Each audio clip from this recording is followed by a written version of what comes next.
শেখ হাসিনার পতনের পেছনে যুক্তরাষ্ট্রের সম্পৃক্ততা নাকচ করে দিয়েছেন হোয়াইট হাউস। হোয়াইট হাউস জানিয়েছেন, শেখ হাসিনার নেতৃত্বাধীন সরকারের পতনের পেছনে যুক্তরাষ্ট্রের কোনো ধরনের সম্পৃক্ততা ছিল না। এটি সম্পূর্ণ মিথ্যা ও বানোয়াট। সোমবার 12 আগস্ট এক সংবাদ সম্মেলনে হোয়াইট হাউসের প্রেস সেক্রেটারি কারেন জিন পিয়েরে একথা বলেন। প্রেস সেক্রেটারি কারেন জিন পিয়েরে সাংবাদিকদের বলেন, আমাদের কোনো সম্পৃক্ততা ছিল না।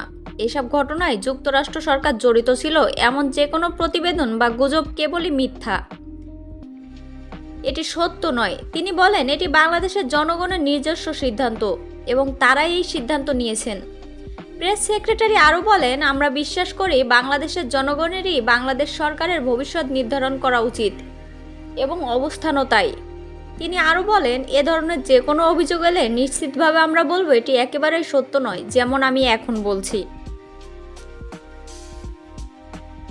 ভারতের সংবাদ মাধ্যম দ্য প্রিন্ট রবিবার 11 আগস্ট তার প্রতিবেদনে দাবি করে, আওয়ামী লীগের নেতাকর্মীদের উদ্দেশ্যে শেখ হাসিনার দেয়া একটি বার্তা তাদের হাতে এসেছে।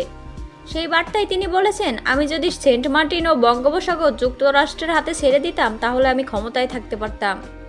পরে বাংলাদেশের সাবেক প্রধানমন্ত্রী শেখ হাসিনার ছেলে সজীব ওয়াজেদ দাবি ওয়াশিংটন সময় রবিবার 11 আগস্ট দুপুর 1টার দিকে সামাজিক মাধ্যম এক্সে জানান, সম্প্রতি তার মায়ের পদত্যাগের যে খবর বেরিয়েছে তা সম্পূর্ণ মিথ্যা ও বানোয়াট।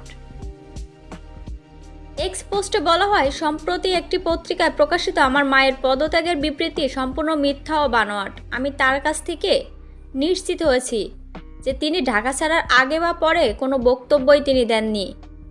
এই কারণে শেখ হাসিনার অভিযোগ হাস্যকর বলছে যুক্তরাষ্ট্র।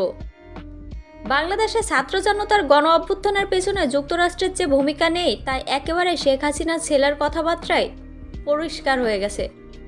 তাই অভিযোগের বিষয়ে কথা বলেছে মার্কিন পররাষ্ট্র দপ্তর। তারা বলেছে, শেখ হাসিনার দাবিটি অত্যন্তই হাস্যকর, এটির সাথে আমাদের কোনো সম্পৃক্ততা নেই এবং এই দাবিটি অসত্য ও গুজব।